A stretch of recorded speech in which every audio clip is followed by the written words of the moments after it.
Appreciation of poem class 9th और 10th के लिए आपको ऐसी टाइप का क्वेश्चन पूछा जाएगा। सेक्शन 3 पोएट्री सेक्शन में क्वेश्चन नंबर 3B में आपको ये पूछा जाएगा। क्वेश्चन देख लेते हैं पहले। Read the following poem and right an appreciation of it with the help of the given points in the paragraph format. आपको पैराग्राफ लिखना है।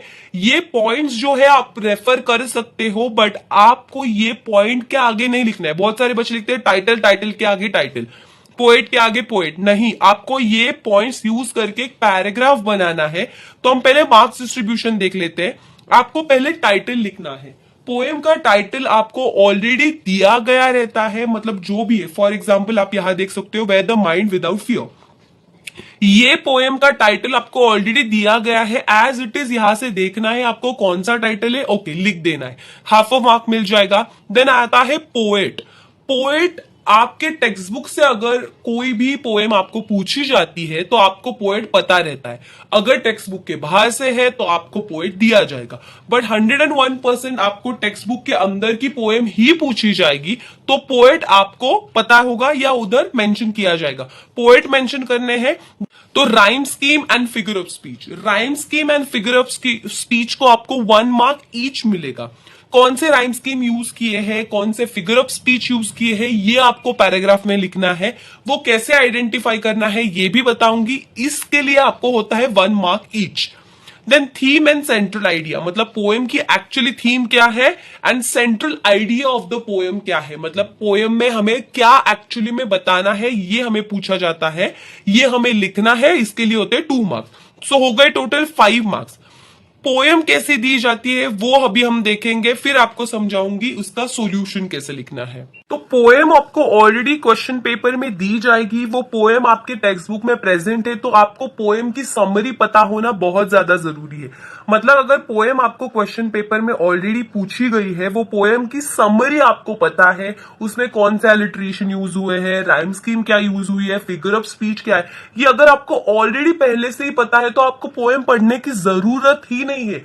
आपको बेसिक आपके टेक्स्ट बुक में जितनी भी पोएम है उसकी समरी, उसमें कौन सा फिगर ऑफ स्पीच यूज किया है, राइम स्कीम क्या है, ये पहले ही आप बाय हार्ट करके रखो, पहले ही आप समझ के रखो, तो ये क्वेश्चन आपको इजी जाएगा। तो इस प्रकार का पोएम का क्वेश्चन, मतलब पोएम का एक पार्ट आपको दिया जाएगा। यहाँ पे आप देख सकते हो हेडिंग दिया गया है, टाइटल, एंड लास्ट में आपको पोएट भी दिए गए Rabindranath Tagore.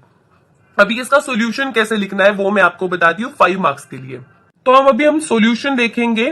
The poem where the mind is without fear. पहले हमने टाइटल लिख दिया पोएम का, जो हमें ऑलरेडी क्वेश्चन में बताया गया था, मैंने टाइटल लिख दिया। Has been written by Rabindranath Tagore. So basically Rabindranath Tagore ji ने ये कविता लिखी है, ये मुझे ऑलरेडी दिया गया था। टाइटल हो गया, पोएट हो गए, मेरा 1 मार्क हो गया complete. It's a patriotic poem written in the form of the prayer of the God. ये एक पेट्रियोटिक पोएम है और written in the form of God को हम प्रेयर कर रहे हैं, इसके हिसाब से लिखी गई है।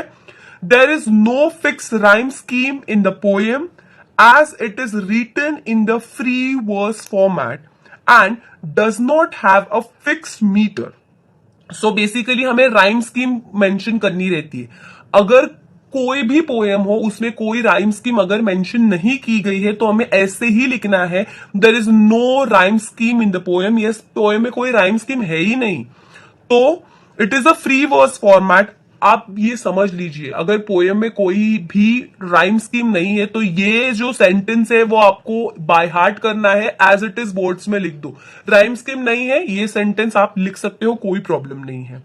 द फिगर ऑफ स्पीच, मैंने बोला था राइम स्कीम के बाद हमें फिगर ऑफ स्पीच लिखना है, वो लिखना है। कैसे लिखना है बताती हूं। The figure of speech is used to beautify the poem. अभी कौन से फिगर ऑफ स्पीच यूज किए हैं ये मैंने यहां पे मेंशन किए। अगर आप भूल जाते हो कौन से फिगर ऑफ स्पीच यूज करने, मुझे याद ही नहीं रहता है दीदी, तो इसमें से कोई 2-3 फिगर ऑफ स्पीच आप बाय हार्ट कर लो, एज इट इज बोर्ड्स में लिख दो। पोएम में इसमें से 2-3 वाले फिगर ऑफ स्पीच होते ही होते हैं। तो इसमें एलिट्रेशन, एपिस्ट्रोफी, मेटाफर, पर्सोनिफिकेशन, मेनाटोमी, ये सब कुछ यूज हुआ है। इसमें से अगर आप 2-3 भी लिख देते हो फिगर ऑफ स्पीच के लिए तो आपको फिगर ऑफ स्पीच का 1 मार्क मिलने वाला है। अभी हम आते हैं सेंट्रल आइडिया एंड थीम क्या है।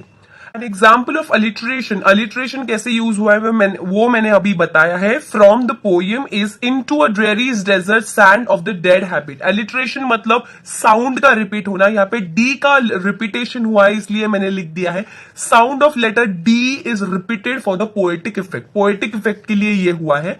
He desires and pray for overall awakening of the people of the nation and not just for the political freedom. तो ये central idea में आ जाएगा. The poem is not only a prayer to the Almighty but also a message to the countryman to awaken from the bondages of the colonial rule. So basically ये theme और central idea में आपका आ जाएगा. जो message आपको poem से मिला है वो आप लास्ट को लिखोगे. पहले आपने लिखा टाइटल, देन पोएट, देन कौन सा राइम स्कीम है, कौन सा फिगर ऑफ स्पीच है, देन सेंट्रल आइडिया आपने लिख दी. ये अगर आप एज इट इज फॉलो करते हो, पैराग्राफ वाइज लिखते हो जैसे कि मैंने यहाँ पे मेंशन किया है, तो आपको मिलने वाले हैं 5 आउट ऑफ 5 मार्क्स. अगर ये एग्जाम्पल आप रेफर करना चाहते हो तो इसकी डिस्क्रिप्शन में आपको नोट्स मिल जाएंगे, आप रेफर कर सकते हो. और कोई भी डाउट हो, अगर आपको अप्रिसिएशन ऑफ पोएम कैसे लिखना है तो आप मुझे कमेंट बॉक्स में पूछ सकते हो. मैं आपको 100% इसका आंसर दूंगी. Thank you so much for watching my video. Share the video with all of your friends and all the best for your board examination.